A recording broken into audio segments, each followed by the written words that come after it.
We're live. I'd like to call the meeting to order for the September 28th, 2023 board meeting. Welcome to all of you. We have a nice full room and we look forward to meeting many of you because we're seeing some new faces. I would first entertain a motion to approve the agenda. So moved. Second. All in favor, say aye. Aye. Those same sign. Do you have any citizens comments, Lisa? We have no comment. So now let's do the introduction of new employees. So I'm going to turn it over to Dr. Dr. Berger should kick things off. Great. We all know that you've heard the name Justin Wright many times and know he's got big shoes, but we got a new person with big feet. So William Ivy, and we've got him introduced as a instructor, but he's not only the instructor, he is taking over the duties of program coordinator. So he's learning all the fun stuff that those duties come along, and we've talked a little bit about in here about precision machining and so forth. So we're proud to have him on board. He brings, obviously, with his family, wife, 2 boys. He's worked in machining for over 12 years, so don't let his young age fool you. He's got some years under his belt, good experience especially in the manual side, and I won't go through his whole resume, but he's also written on here that he enjoys it and is staying. So I'm keeping all these written things. Do you have anything? I'm just glad to be here. We really enjoyed it so far. It's been a nice change of pace from working in the industry. Completely different. Nice. The program coordinator thing is much better than I assumed that it would be. I know. Hey, he's getting My some previous coworkers were trying to, they were really trying to like, look at that spot. He's got some good mentors and some folks we're trying to do it right. He's one of several that knew, and you'll meet him at the time. I hate to say young blood, but that's really what it is. That's good. And so we've got some good changes going on over at Tech Ed side, and they're working well together. You'll hear more about that. Let's see those shoes. Yeah. They're not big. Well, welcome. Thank you. And second, on Zoom, so she couldn't be here, is Leslie Watts.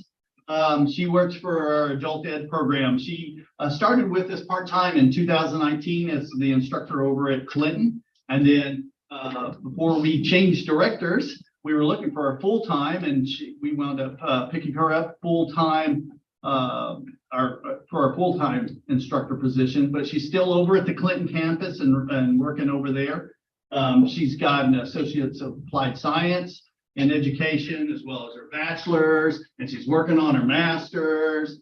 But just as importantly, she also brings her family along with her, and she's got, let me make sure I get this right, a 13-year-old daughter, and then twin 12-year-olds. So she's a busy lady. And again, she also wrote, she plans on making State Fair Community College a lifelong career. Put that in the minutes. And welcome. You got anything while you're on Zoom? I appreciate you guys taking the time to meet with me. I've loved working for State Fair for the last 4 years, and I'm really excited to see the program grow. We have a lot of new things developing, and I'm really enjoying my new role as lead instructor. So I appreciate it very much. Welcome to the. Welcome. Welcome.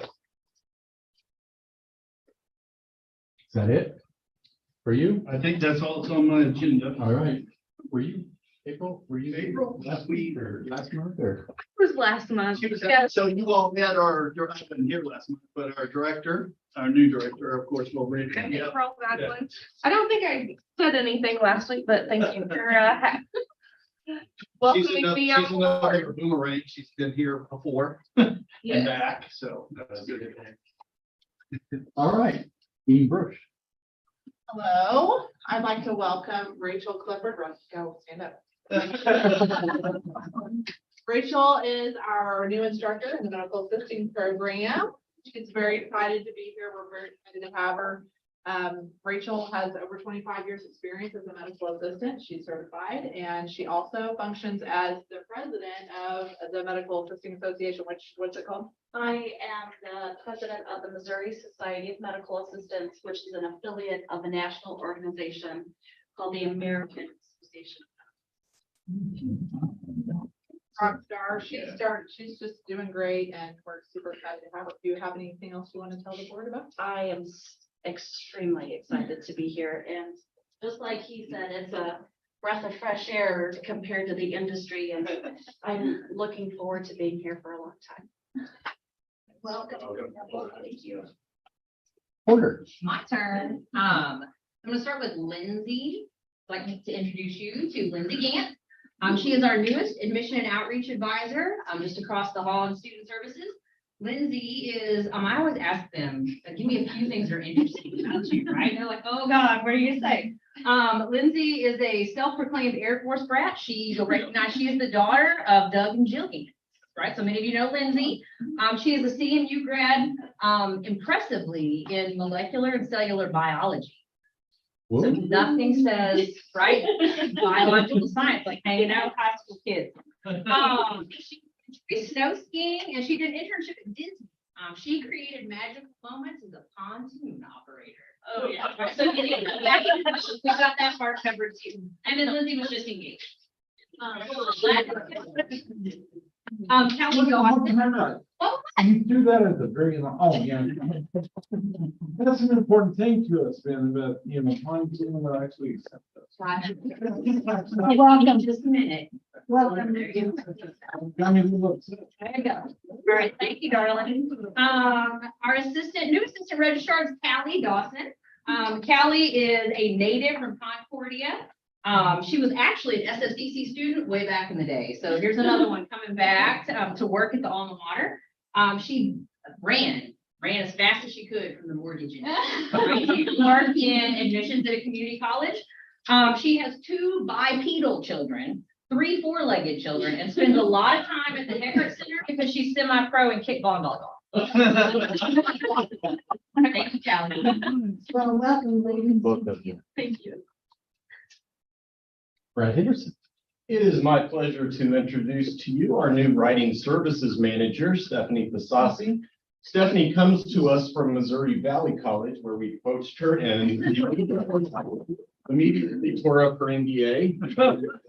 We will be expecting her fall soon. Stephanie comes to us with that marketing background, so she's stepping right in and not missing a beat. So thank you, Stephanie. The week we met with Mo Valley was your first week here. So that was very touchy. The first thing we said was, what can we do together? We said, share people.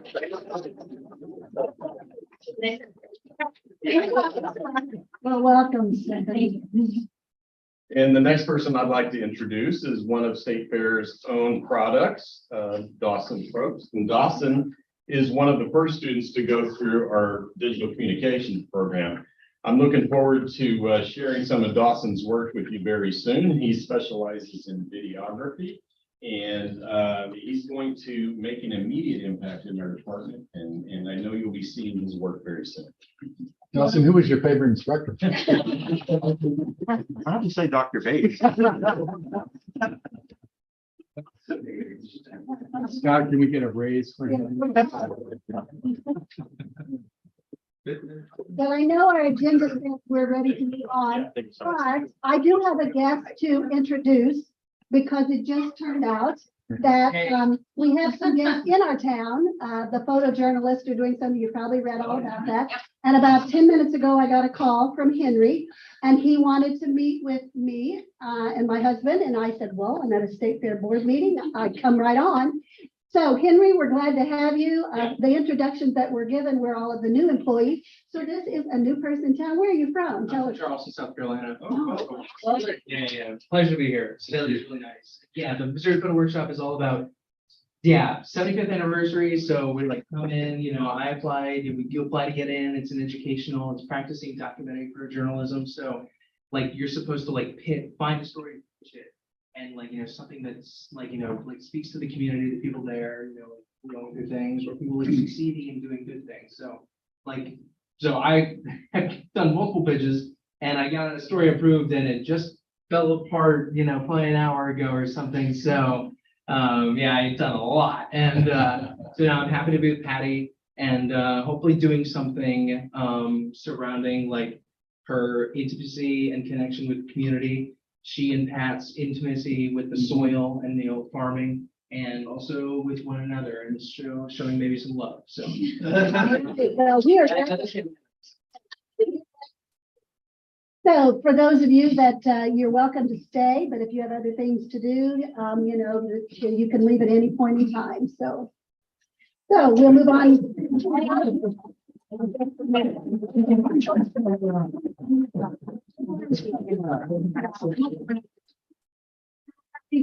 But you certainly can move around. You'll be okay. Go. So now on back to our agenda. We're ready for the approval of the minutes for the August 24th, 2023 board meeting. Motion to approve if there's no objection. All in favor, say aye. Aye. Opposed, same sign. Now we're looking for an approval of the minutes for this September 12th, 2023 special board meeting, which of course was published into us and is included. Approve if there's no objection. You weren't even here. Oh, I wasn't, holy moly, right, thank you very much. Well, you can. I know, Mike. Now, it's your turn. I retract my, Right here a second. I'll second. All in favor, say aye. Aye. Opposed, same sign. Who's first? Tom. Tom. Me. Okay, we're now ready for the warrant for the August 2023, Keith. Henry, as I think I'm on Keel Island, I may have to. Oh, cool. Head back down there. The number of times there. With that, then we'll do the warrant. Would you like me to draw some others? Sure been to Dresden, Missouri? Dresden? Dresden. No, I haven't made it. Bam, there you go. All right. We're right here. Have you been to Clute, Texas? You don't want to go. That's where my high school is. Really? I've seen the statue. Anyway. Warren. He's serious. Matt, I'm sorry. Sorry, folks listening in. For the month of August 2023 was actually a fairly light month of disbursements. Disbursements for the month were $3,155,290. You can see the breakdown of those here, including $277,400 to Reesbeck Construction for the work on fielding. Other than that, nothing particularly outstanding on the warrant disbursements themselves. I will entertain the motion to accept that report. So moved. Second. All in favor, say aye. Aye. Opposed, same sign. Now, one of the things that's a new addition to our agenda is to have the Student Government Association give a report. So we're excited for this. Dr. Bates, are you going to do any special introductions? Or? We'll let her introduce what she does, but this is our SGA president, Belmore. Cameron. Cameron Belmore, and she's been a real strong leader at the institution. Last year, she was on student government as well, and she's been a leader in the residence hall and all over campus. So everywhere I go on campus, Cameron is there. Well, in case you're new here, my name is Cameron. I am a senior here at State Fair. You'll just excuse the scrubs. I just got out of clinicals, so I've been very busy. And your program is? Phlebotomy. Yep, so I have been sticking people with needles all day. But I just kind of want to talk about what student government is doing at the moment, kind of what we just finished up. So we just finished up our grant money dispersion to all of the clubs and organizations here on campus. So every year there is a grant process, and all of these clubs and organizations are given the chance to fill out this application to receive additional money than what they already received. And from there, we then have 3 random students from campus, and they grade these based on rubrics that we, this SGA, have created. And then from there, the SGA officers go off of what they scored, and we disperse the funds. So we just dispersed over $52,000 to all of the clubs and orgs on campus. So they have been getting busy, kind of seeing what they're gonna use that for and everything. I have a few events that a few of the clubs and organizations asked me to mention here at the meeting today, just an example of what they're using it for. So Active Minds is a behavioral health organization, and they are showing a screening of a documentary called Wake Up. It is a documentary over suicide prevention, and that's going to be taking place on October 10th at 10 a.m. and it'll just be over here in the theater. And it's recommended that like everybody show up if you can. If not, it's totally okay. But that is something that's going to happen. Student government is providing refreshments outside, and there will be a few booths set up for additional clubs and organizations and just some community members as well. The Agriculture Club on August 19th is conducting a soup cook-off as well as a cornhole competition. So they have registration. They are aiming for it to be a student-led event. So if you know any students who are pretty good cooks, you might point them in that direction. I'm not sure if they're looking for judges, but who can say no to soup, right? So that'll be taking place at 5 p.m. And then they also have their mum sale going on right now as well. That is down there back behind the ag building. They have their mums lined up. It is $5 for $55 or $12 a piece. So that's what they're doing. And then on Monday, October 2nd, excuse me, TSO will be doing a lemonade fundraiser from 11 to 2:30 in Lamb's Landing. All this money that they raise is going to go towards their organization, and it'll go towards funding their students and getting to fund events for their students to do. So that is what some of the other clubs and organizations are doing at the moment. SGA ourselves, we have a watercolor event coming up on the 10th. We have somebody coming in, she's going to teach a watercolor class. So that's of course free to all students who signed up. And then from there, we also have a pumpkin painting competition coming up as well. That will be at the end of October, October 26th. They will paint the pumpkins from 6 to 8 p.m. And then from there, we'll leave them out for display throughout the week. And we will have a QR code set up, so you can just scan the QR code and then vote for your favorite pumpkin. And then by the end of the week, the top 3 pumpkins will be chosen. And the winners will receive gift cards to the campus store or to Walmart or something. So. You know what, if this phlebotomy thing doesn't work out, you should think about public speaking. God. So Cameron's going to give a report each month, or her designee. She may designate others to give a report. Any questions for her? Could you send those dates to Lisa, those dates and events? Of course, yeah, 100%. Yeah, and we'll be putting those on the calendar as well too. Our advisor, Hannah Hartung, she just left her position for her new position, as I'm sure a lot of you may know. Never mind. But so we are in the midst of, we don't have a finalized advisor, so our advisor at the moment is Charles Howell of Housing, but they're trying to fill her as soon as possible. And then once that person is hired, that will be the definite advisor for Student Government Association. So. Thank you. Thank you. Dr. Murders, can you add on the suicide? Yeah, I didn't know if you were doing that during your time or not. But on October 10th, as part of showing of the movie, we're actually kind of all started with our behavioral health associates program that we have, our AAS, and Allison's gone, but she and her program chair been working with William Woods as well as CMU to have articulation agreements into 4-year degrees.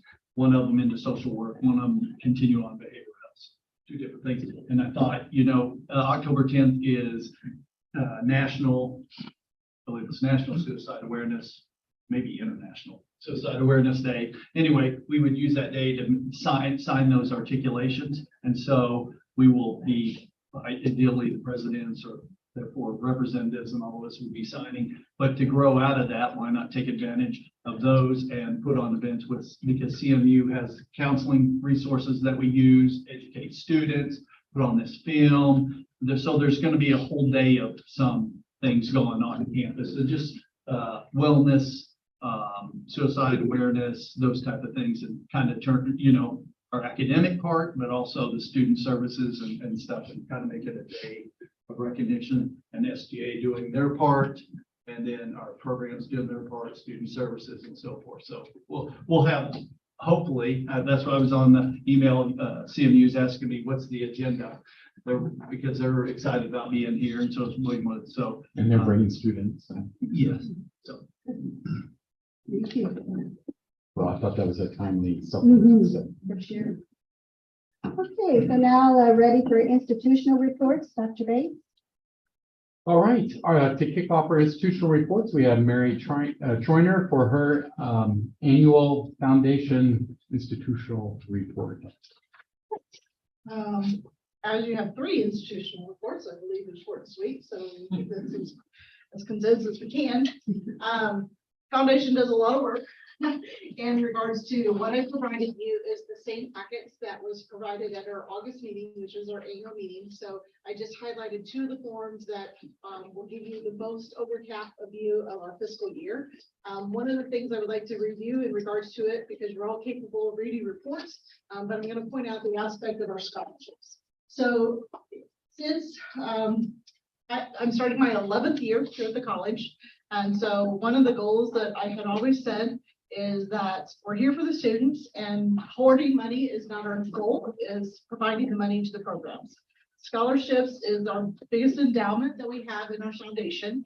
And this last fiscal year that just ended on June 30th, we were able to award $360,000 in student scholarships. That's just in the foundation scholarships. So when I give that report to tell you that's just foundation scholarships. So on top of that, we also have the scholarships that Keith talks about in regards to institution dollars. So this is above and beyond the institution dollars. So this is our endowment dollars and our annual fund scholarships. So one of the things that I like to brag on this past year in our annual scholarships, which are scholarships that are not in the investment policy.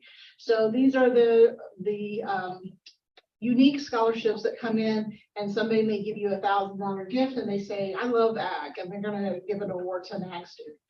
Somebody may come in and say, I did a guest speaking portion, and I'm going to give my funds back to the college, and I'd like you to give it to our department. So these are the anomalies that happen. This past fiscal year, we gave out in just annual scholarships a little over $79,000. Just to give you the background, if you go back 2 years, that scholarship amount was $40,000. So it fluctuates year to year, but it's pretty significant when those dollars keep increasing. The other thing that we have started doing with the scholarships is that we give annual scholarships out in the spring semester. The reason that is when we get the reports to financial aid for endowment dollars, those are pretty locked in. Then when the student comes in that has been at MU and we transfer it into the college and they need financial support, sometimes there's not as much financial support. So those annual dollars can be directed to those students. So that's kind of the aspect that we just learned over time in regards to that. There's one application form for a student to fill out. That same form puts them into foundation scholarships and the institution scholarships. So we streamline that also since I've been here. The other streamlining is it's no longer a paper format.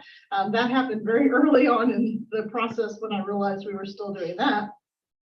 So these 2 reports are just to give you an overview of our program support that we give in college and to give you an overview about our scholarships. Scholarships is one of the things that we like to toot our horn on, because that is actually helping our students, and the programs are helping our students, but sometimes they don't see the direct impact to that.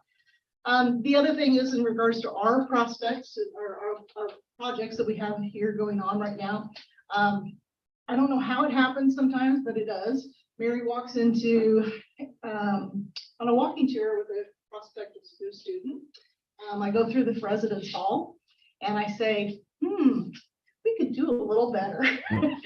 And so I thought that let's do a little better. We are in the midst of renovating the lobby area of the residence hall. So once that gets completed, which they didn't get it done today, we were supposed to be 2 days, so they're coming back next week to finish up.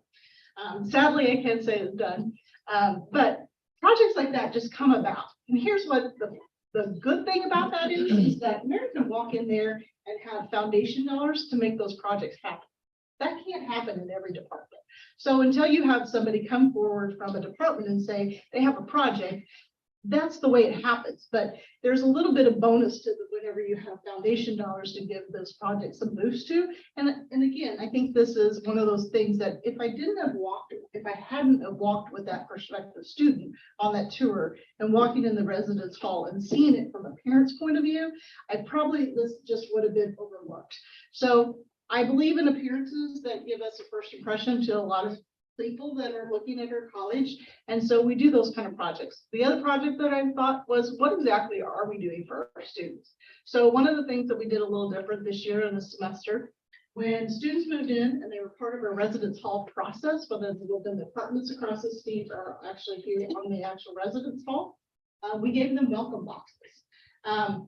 We don't give a lot of things to our students, in all honesty, so I wanted to start the semester off with actually them knowing that they're here and we appreciate them picking us as a selection. So again, that was not something just the foundation did. That's something that I coordinated through our marketing department, our campus store. We had many organizations that just provided us things. Student services had items. So we just collaborated together. That's one thing that we do very well here. But also there's one of the things that sometimes we stay in our little silos and we forget that there's somebody out there that's got another project or something to do. So overcapping, just those two little things that we started in the first semester that we haven't done before. So I'm excited to see what the residence hall looks like. We'll make this a part of the tour one day whenever we get it completely finished. The other is just to give you an update in regards to our capital campaign. We're in the silent phase of the CAT facility capital campaign, which means that we are working on support for internal support with our employees and board members, our board of trustees, our foundations. We will start working on proposals to go forward, but one of the things on the proposals that we're working on right now is some silent partners in industry to get support for that. So I am always available to answer questions, whether I stand here at the podium or whether I'm sitting in my office or on my cell number. I just want to remind you that I think our foundation office works very hard. It's not just me. And I also have to say that the support that I get from our community and the people that work within these walls is what makes us successful. So I'm here to brag about what we do, but it's not just one person doing that. And I have to say, wholeheartedly, I believe it's our community and the history that we've done in the past 57 years here at the college that makes us the success that we are. We have the most successful foundation at community colleges in the state, probably the region. And that's not just bragging, that's facts. That's based on facts. And a good part of that today is due to Mary and her team and her work. Mary sits on the executive leadership team, and part, not only for her wisdom, but part of her role is to listen for opportunities to fund activities at the college. She's very good at that, stepping up to a plate when you need help. So I appreciate Mary. Thank you. What she does. Happy to answer questions, whether it's standing here at the podium. But anytime you have questions, don't hesitate to give us a call. She emailed that report to you, Yes. and so you all have that. So And it was part of Cameron. No, go ahead. No, go ahead. Okay, I just want to let you know, so in case you didn't know, I'm a resident assistant at the residence hall as well.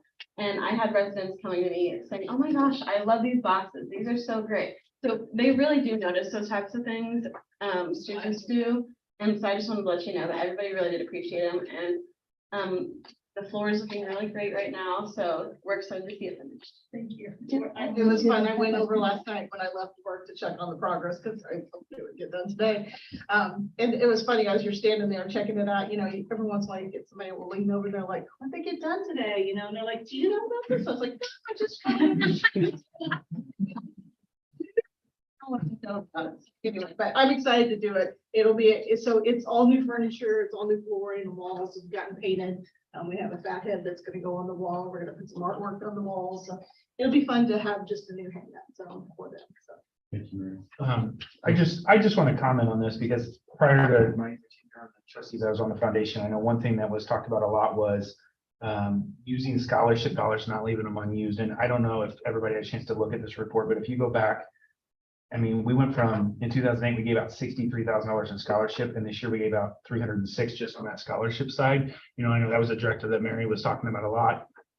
when I was on the foundation board, is how do we make sure these dollars don't go unused? And I think that's a compliment to her and her team and admissions, making sure we're able to get these kids the financial needs they met so they can attend school. And so compliments to you and your team on that, because that's a huge change in my opinion. I mean, 53,000 in 2007 to 306 this year. So nice job to you and your team. Well, and like I said, that is also a little hard work of our financial aid and making sure that our goal is never to leave dollars on the table, but it does happen in regards to, we can pinpoint two particular scholarships that it's doing that to. And we're working on that to make sure that connection. Thank you.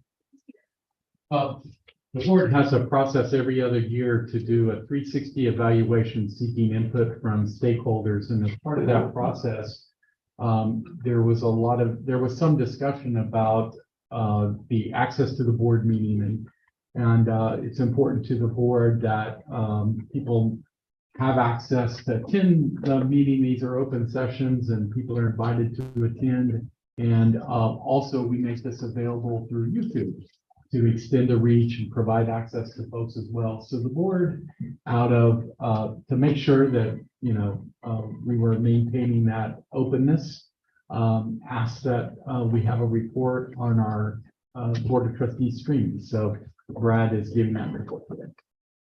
Thank you. So that's tab 9 in the packet there, and it's a pretty self-explanatory report, but I'll go through it real quickly for you. This report consisted of any video that we posted on YouTube that had a tag of Board of Trustees connected to it.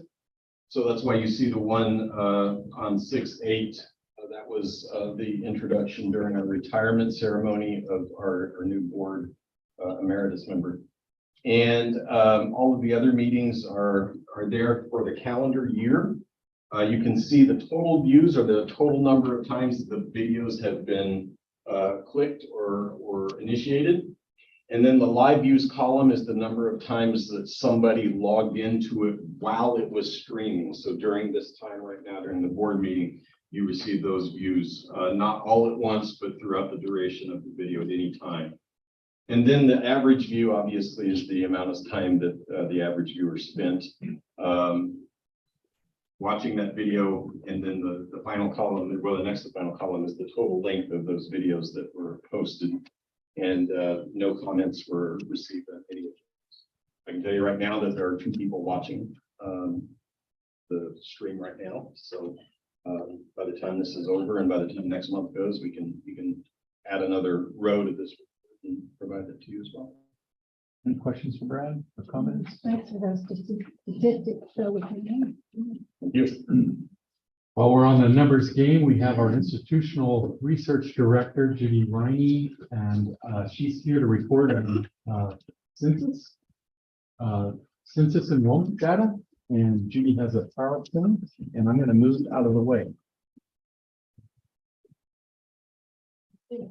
Last week was our census day, so I wanted to give you guys some numbers. The overall head count for this fall is 3,754, which is 30 students more than what we had last fall.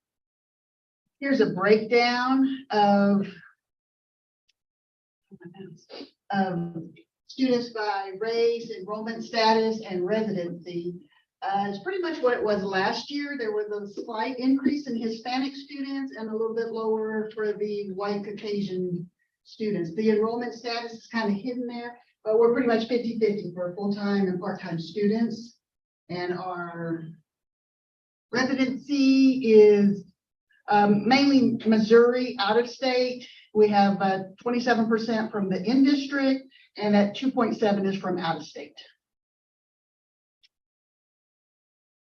So our international students is about the same. Everything else is about the same. There was just little shifts. This chart shows how the students are taking the class. 37.9% take all of their classes online. 34.8% have a mixture of online and face-to-face, and 27% are taking all face-to-face classes.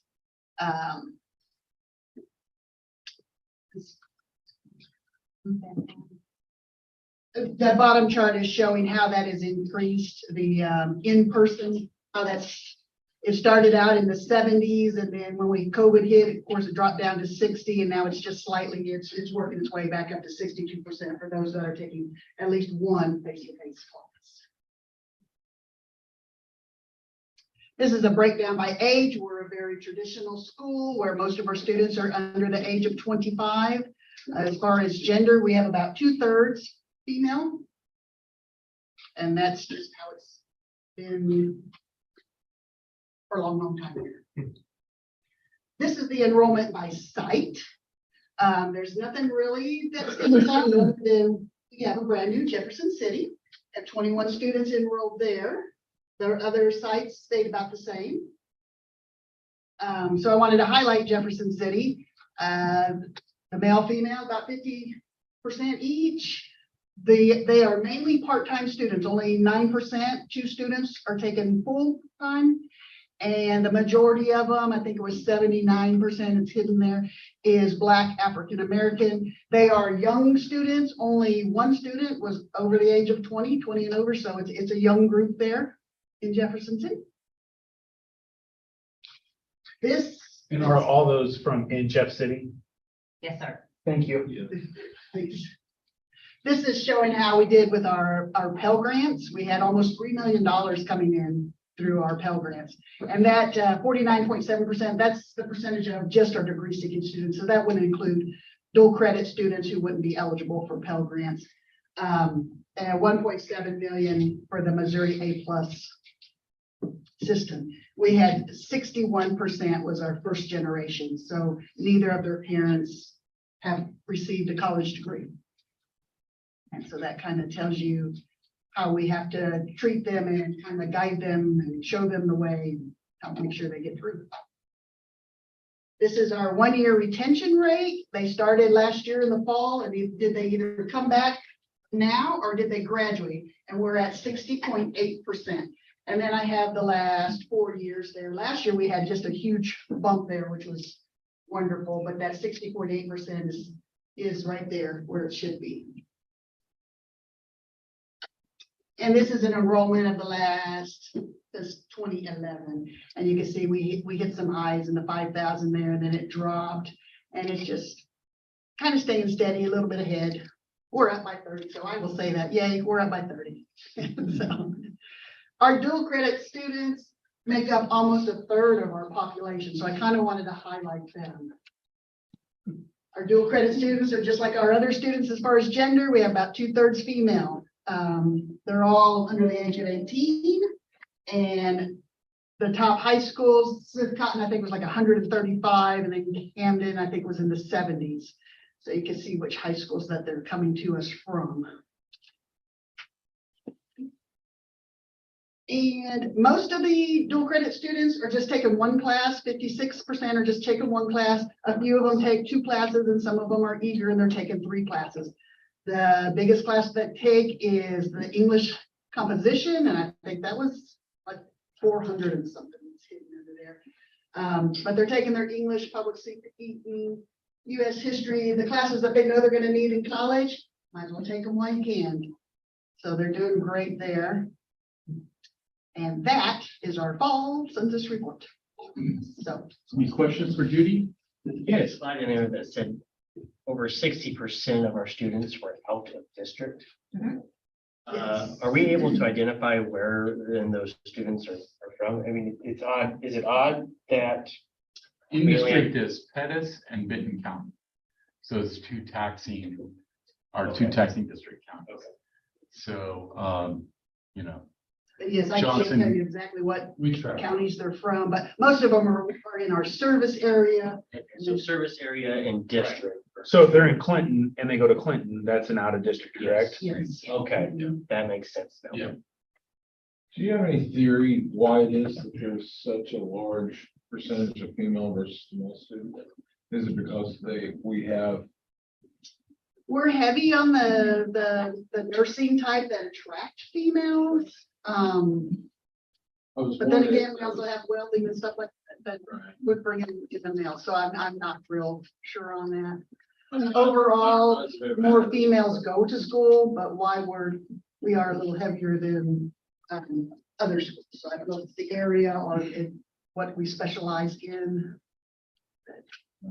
If you look at it more too, the males will be more part-time even, and even more full-time. If you look at full-time versus part-time, you can see a bigger gap.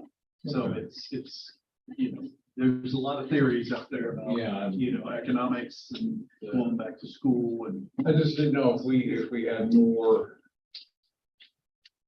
areas that would be enticing to females versus. That represents nearly the nation. Yeah. Across, especially. It's not this. No, State fair.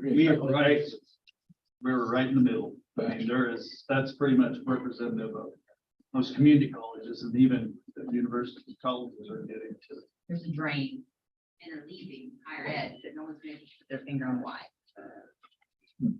And if you go back in time, several more years and look at our dual credit, we used to be, we were never 50-50, but we were probably 55-45 and even dual credit. In high school, they're not choosing to find a path forward. So like some of that is disheartening. I'm just shooting a bit on it.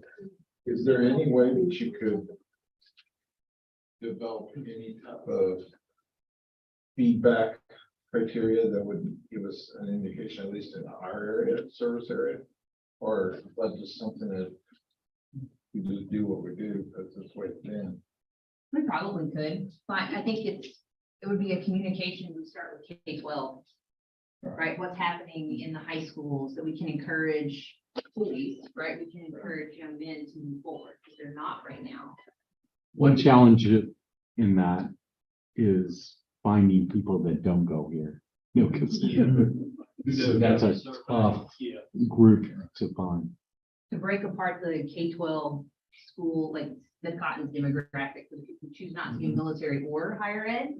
I bet that there's almost a third of their graduating classes. The biggest chunk of that are. And I don't know what to do with that. As a mom of a son, I have real problems with that. That would be a project, maybe work with one of our partners, internally with our sociology class to be a potential good project.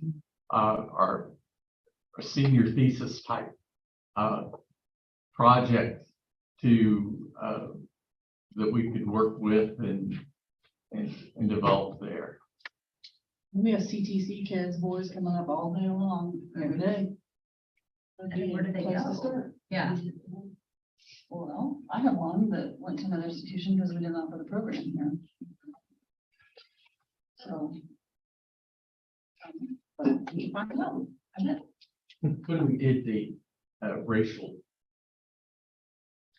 national origin, are we matching and mirroring our community? Or do we have a significantly larger number of African Americans in the community that appear in our student body? Or is it just about what you would expect? It matches. Our Hispanic ratio is a little bit higher, and it depends, when you include that whole 14 county, if you take one certain county, they might have like 0.5% of Hispanic, whereas Pettis County is more diverse, but for the school, we are more diverse than the general service area. We also saw growth in our Hispanic student population. Anything else with Judy? So the first generation students at 61, is that average? Is that normal? That was higher than last year. I don't know the history of it right off the top of my head. Right. I always like to see. It seems like, I don't know, from my perspective, it seems like a higher number. Yes, that was my first reaction when I read it too, yeah. Thank you. If you ever want to break down on something else, just give me a call and I have the data. Or if you'd like copies of the slides, let me know afterwards and I'll email it to you. Thank you so Thank you. much. Dr. Zidon? Yep. All right, ready for emergency repairs to the Dom roof. You're quite keen to take that one on. We're back to. Go back to- Then he's gonna work on it and.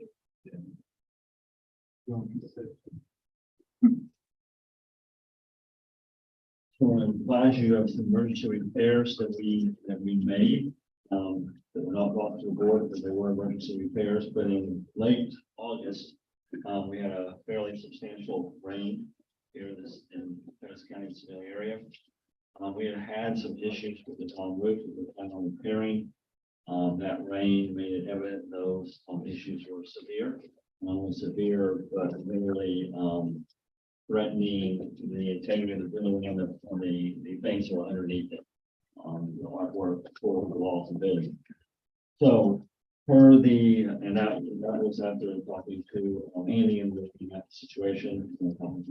So under the emergency procurement exception, the public bids and policy regulation 3150, which allows for an exception to formal competitive solicitations for emergency procurements, rates, credit, property, public health, and public safety. We use that provision under this provision. Vice President of Administration, and the President approved emergency repairs to the Dom roof. These were governed by Holland Construction Services of Sedalia, Missouri, in the amount of $73,569.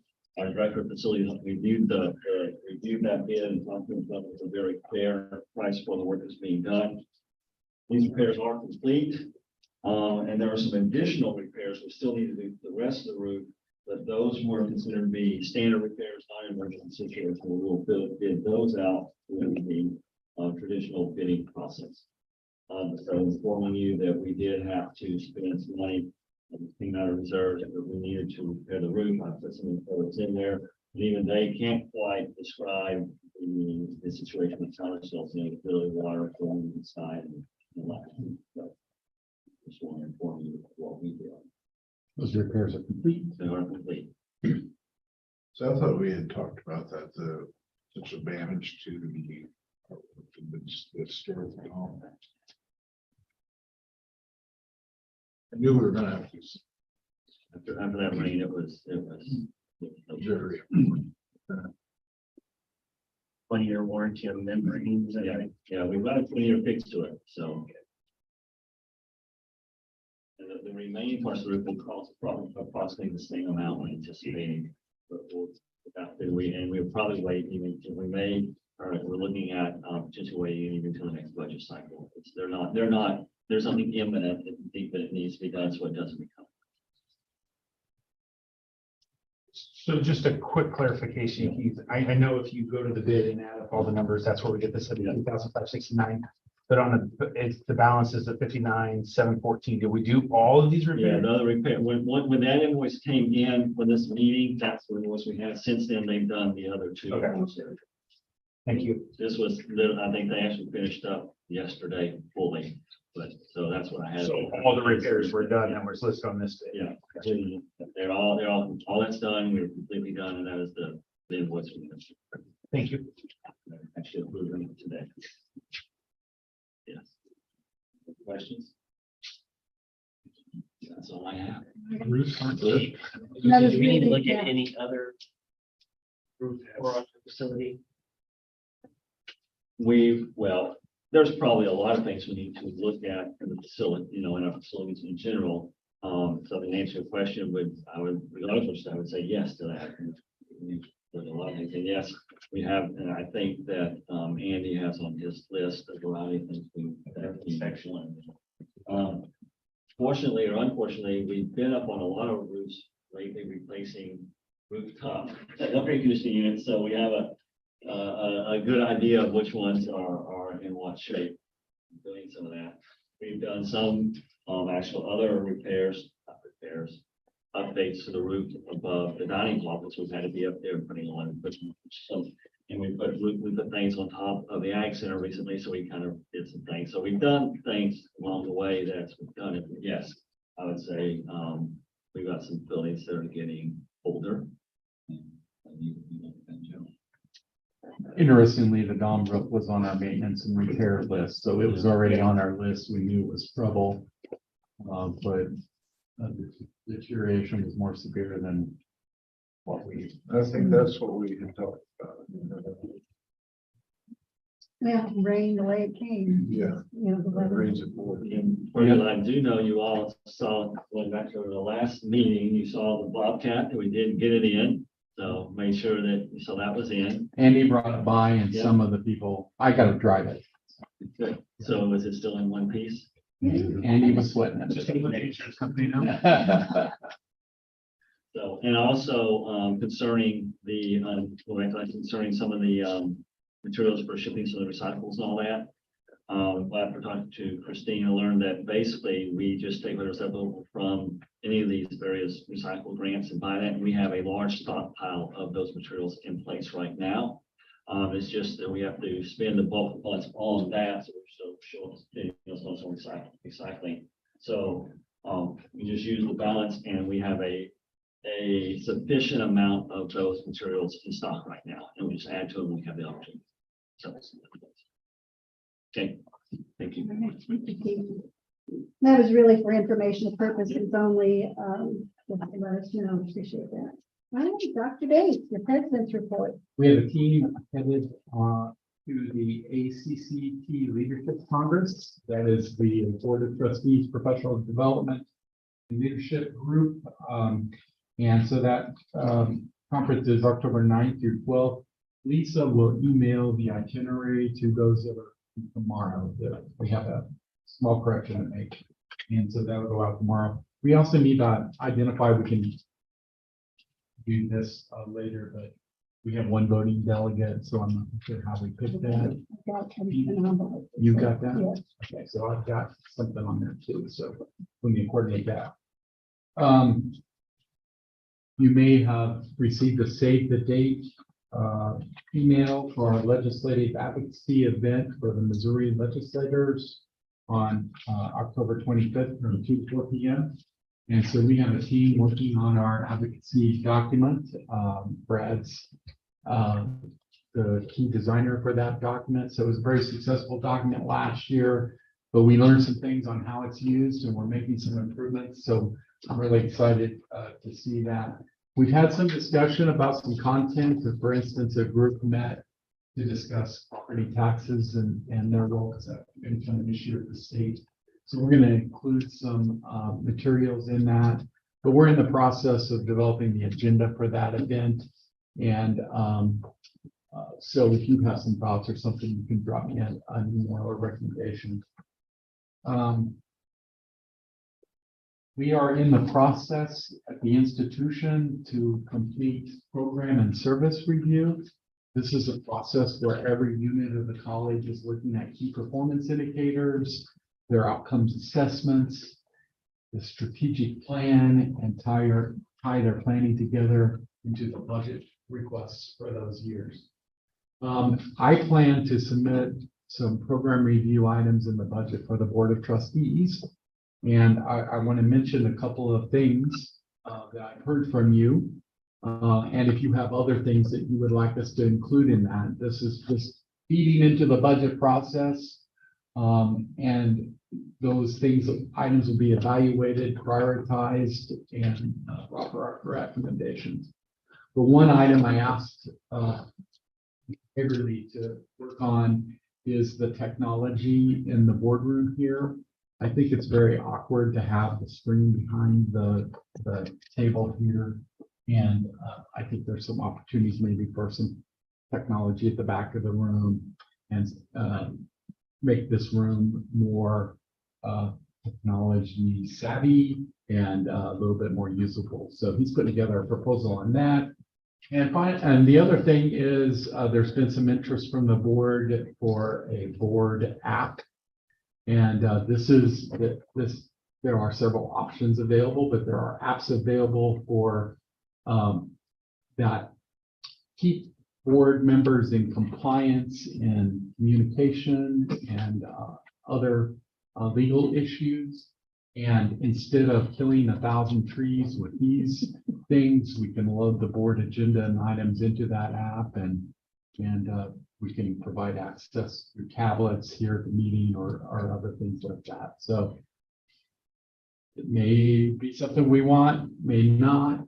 Ask Mark to also investigate options for that. We will do some vetting of those we may choose to do a demonstration of that too as part of the process. So anyway, those are 2 items. And the third item is professional development. So we want to make sure we have board professional development building for that. And so those are the 3 things I'm bringing forward in the program review process from the Board of Trustees. Again, if you have others, let me know.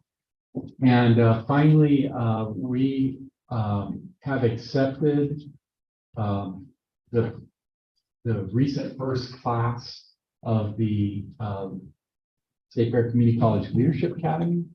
This Leadership Academy is designed for faculty and staff to train the next generation of leaders at the institution. And so there was an application process for that and selection process, and we have 8 applicants in this, or 8 class members in this first class. Those class members are Beverly Marquez, Rochelle Hockett, Kara Barth-Fagan, Maddie Steffen, Emily Westermeyer, Michelle Rupert, Rebecca Throneberry, and Dr. Christopher Kim.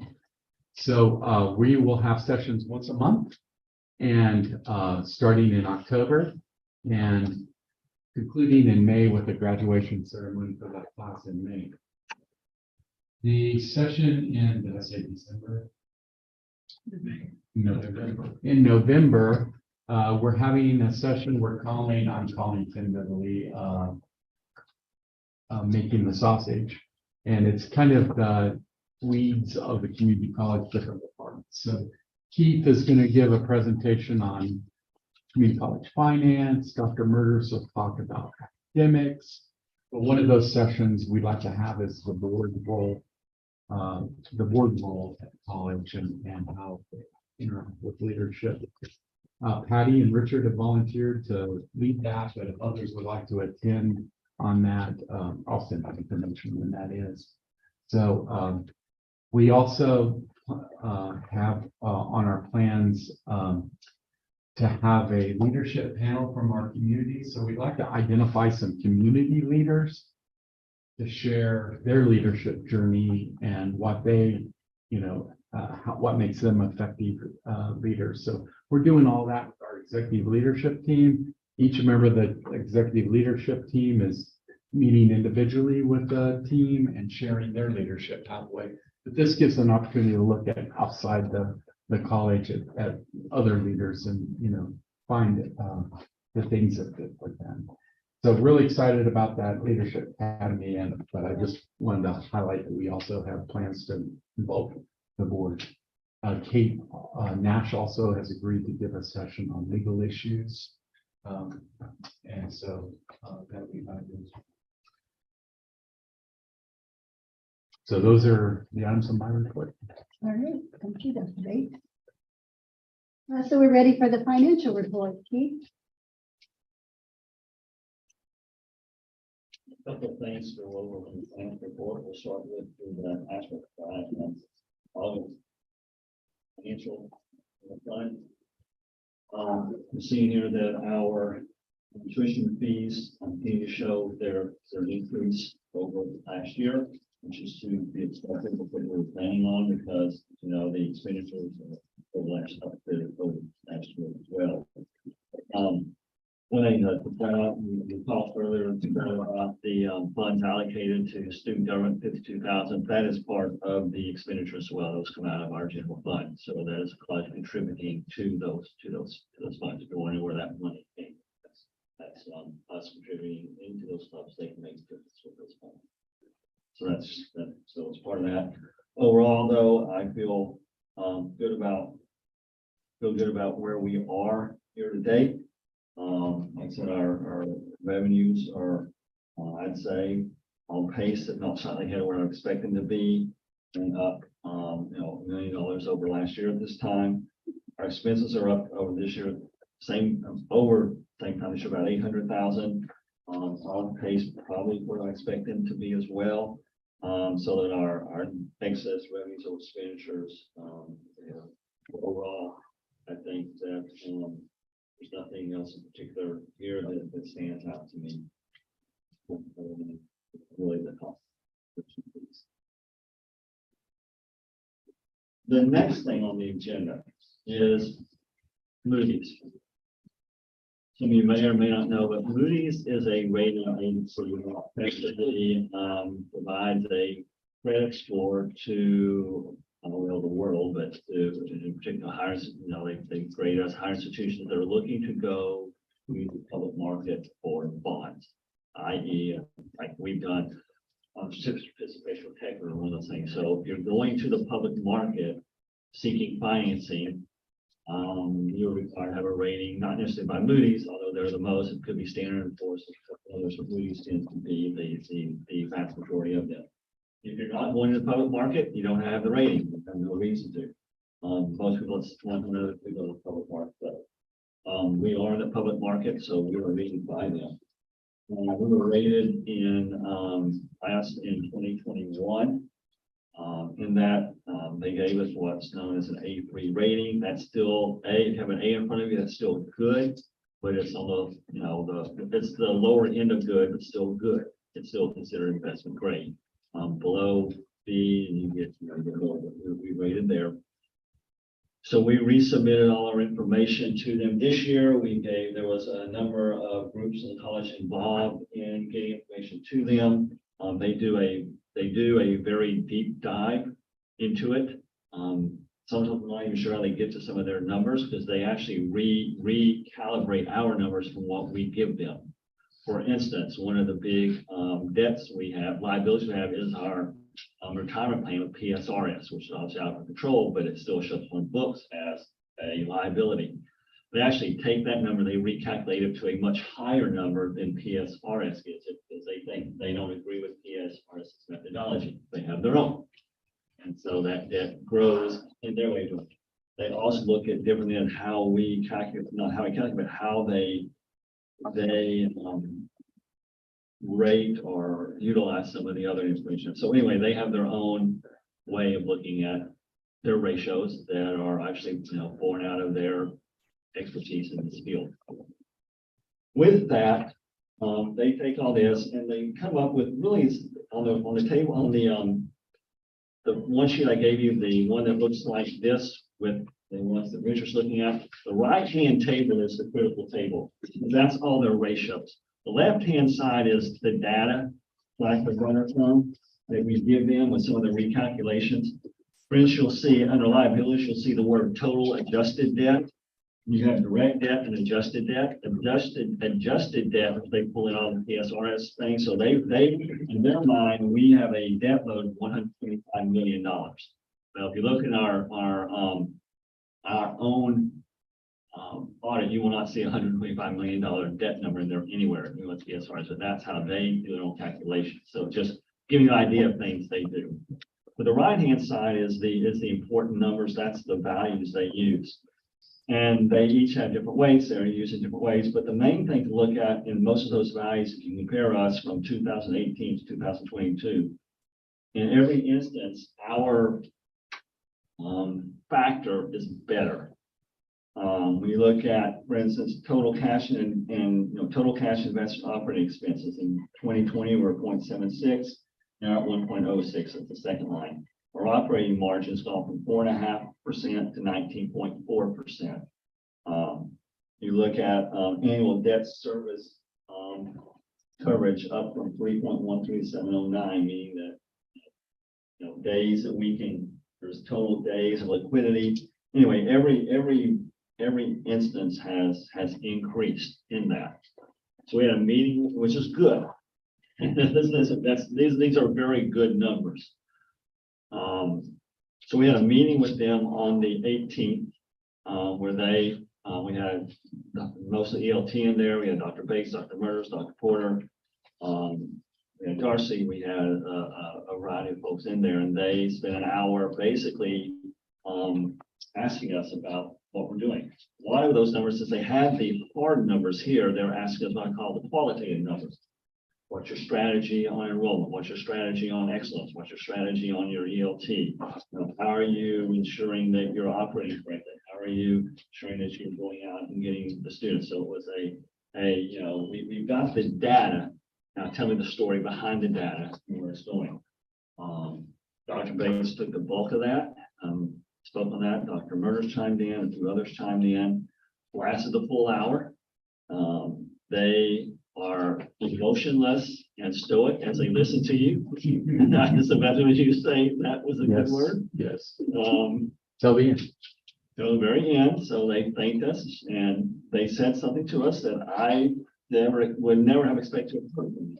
Because they were very committal. At the end, the lady that was the lead on this said, she thanks, said, well, we'll go back to the committee. We're just 2 good things. The committee will look at it, but I have to say, I'll get the main ones. There is a lot of positive pressure on your rating right here, which is good, which is, I just say, when our inspector would have just said, thank you, and we'll get back to you. But she took on and said, there's a lot of positive pressure here. That's good, because an increased rating for us, should that occur, impacts the rates we do our financing, particularly for the residential from going to the public market. We don't know that for a fact. We'll have to wait. I mean, if you read through any of their, this right here, they have about 1 million reasons why they don't like higher education and they like to downgrade you. If you saw that. Because of contingent debt, because no one's going to school anymore, it costs too much, no one cares. I mean, so, you know, when they do their rating, it's about 50% quantitative, about 50% qualitative.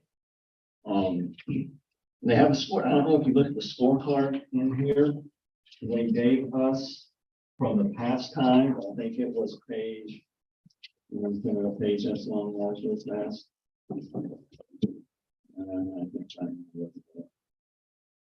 They rated us. There was the scorecard. Scorecard's on page 8. We had a scorecard on us last time, where they gave us a value and a score and took us down to A3. Well, I'm going to pass it back. This is I'm giving you is Keith Aycock, not Moody's. And Keith Aycock did his own rating based upon, they have a methodology in here, and you can rate the quantitative factors pretty well. The qualitative ones are, you know, qualitative. But I went ahead and took our scores, and I did what I think is a pretty good look at this.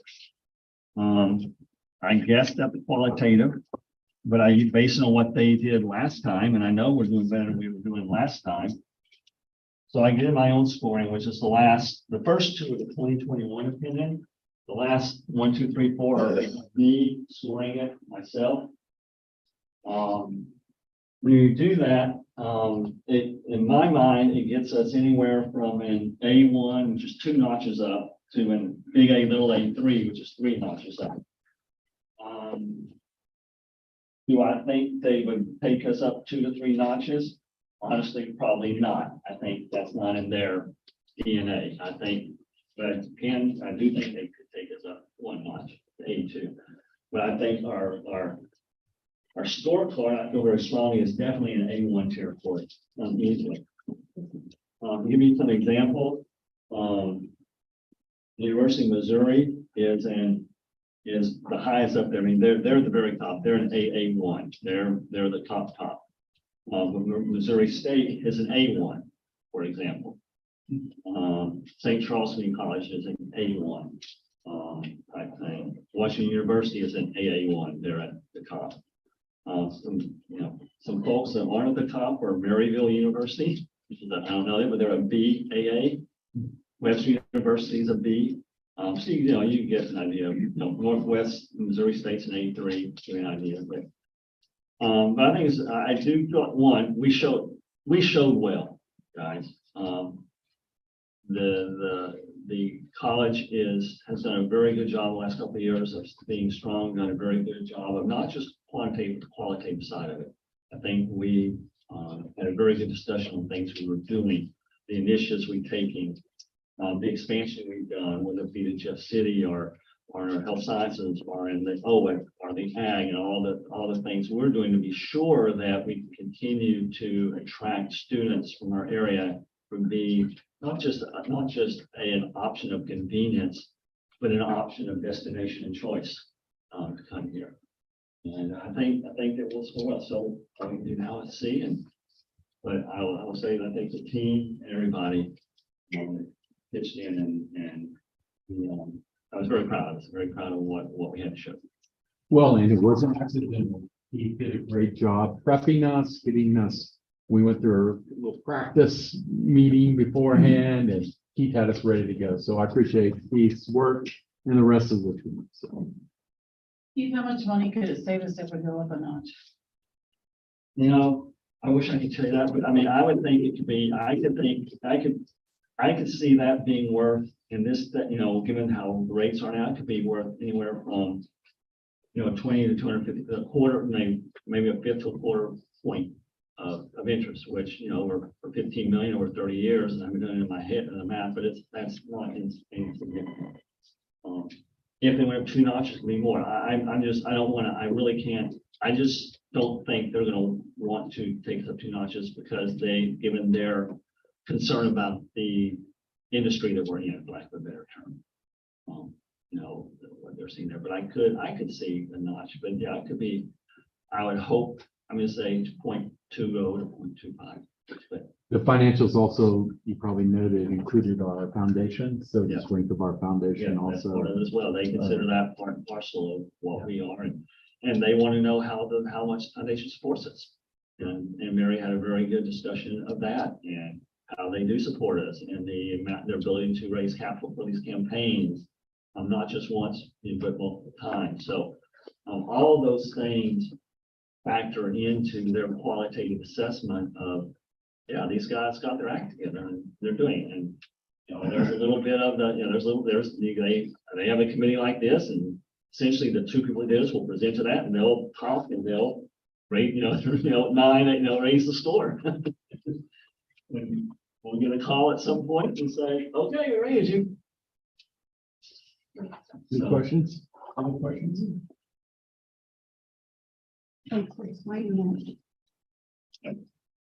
So we'll let you do the August board reporting purchases. So few purchases this month that we had that one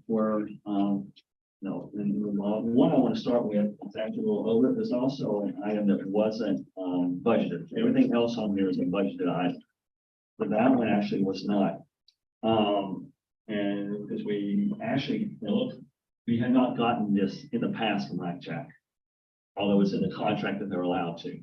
So at the end of the fiscal year 22, in August, they sent us a bill for the repairs they had to make to the apartments that our students have stayed in the amount of $29,599.49. For a variety of things, from cleaning carpets to repairing holes in walls to replacing microwaves that were missing, and anything in between.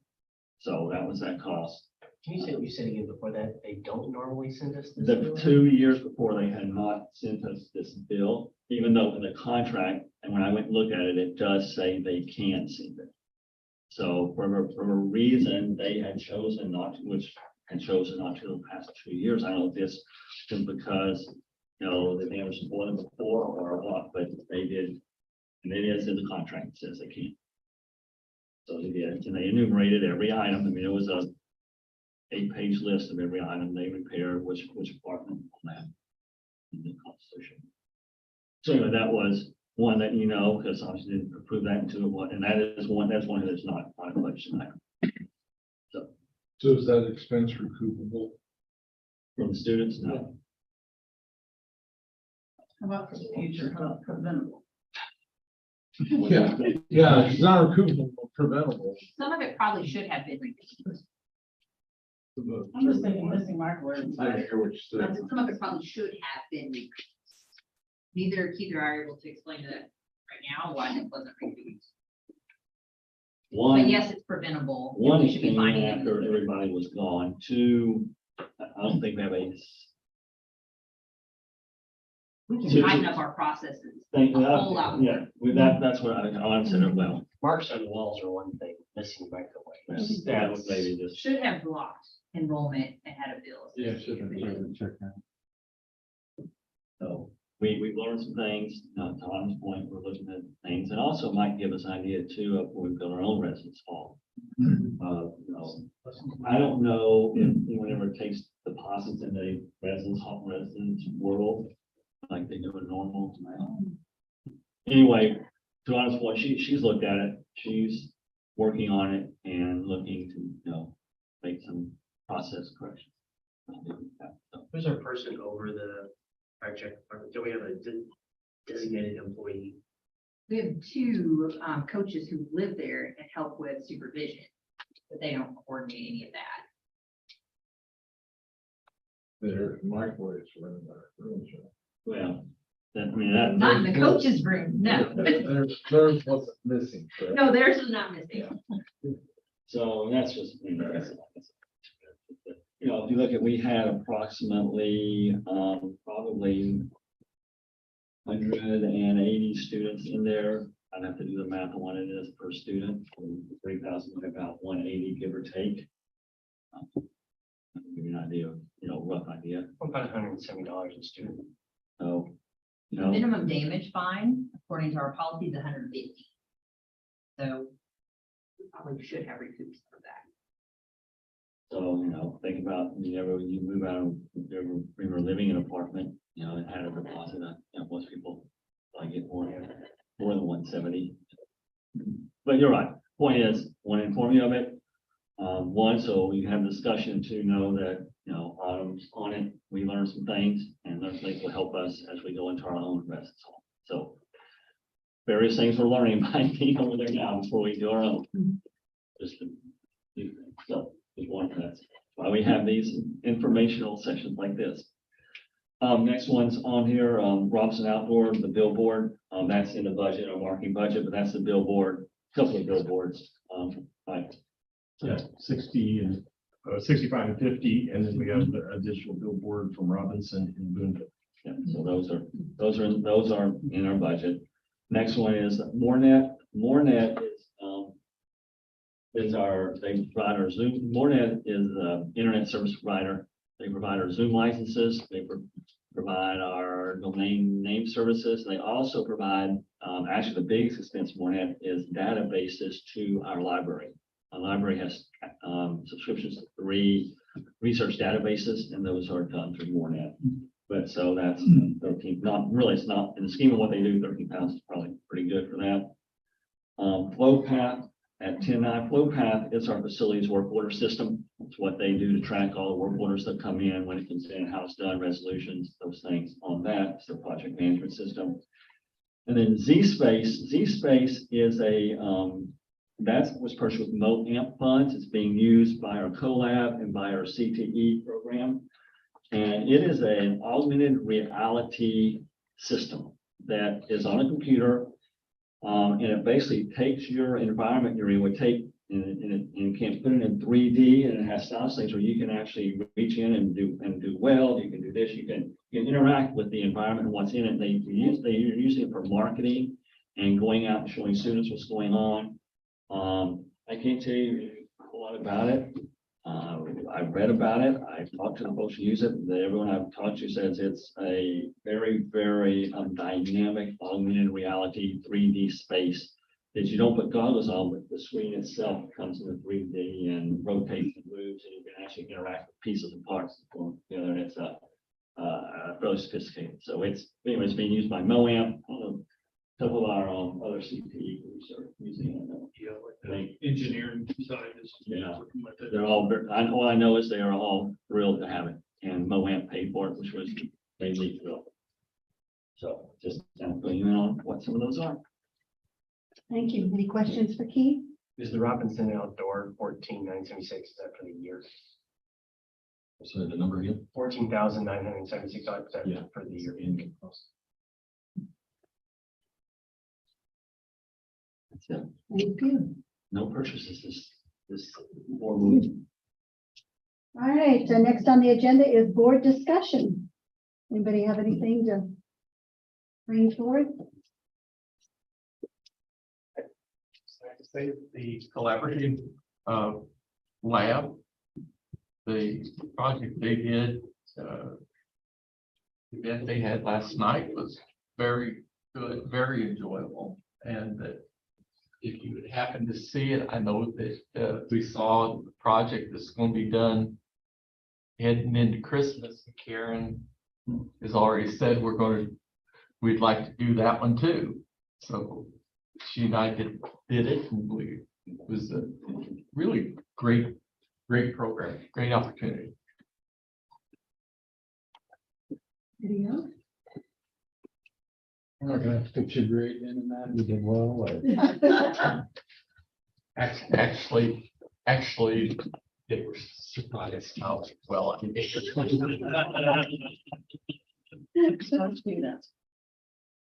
I was actually a little outside the box, and it went over. It went over. Okay, well, our next board meeting, Board of Trustees General Session meeting will be held on October 26th, 2023 at 5:30 right here in the Hopkins Boardroom.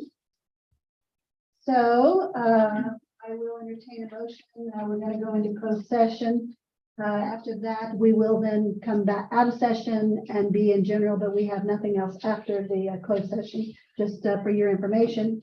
So we're going to go into closed session for hiring, firing, disciplining, or promotion of personnel pursuant to RSMO section 610.0213 and lease, purchase, or sale of real estate pursuant to RSMO section 610.0212. Move to go to our session. Second. Roll call, please. Amy Shears. Yes. Tim Carr, Yes. Justin Hess, Yes. Tom Oldham, Yes. Richard Parker, Yes. Mr. Wood. Yes. Can I ask a quick question? Should that date be updated to today's date? Since August 24th?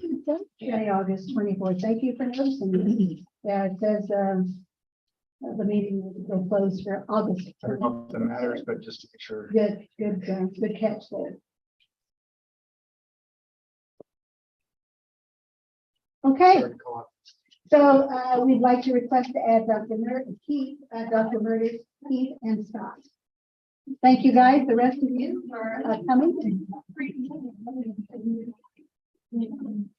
Yes, I got the envelope, and I have to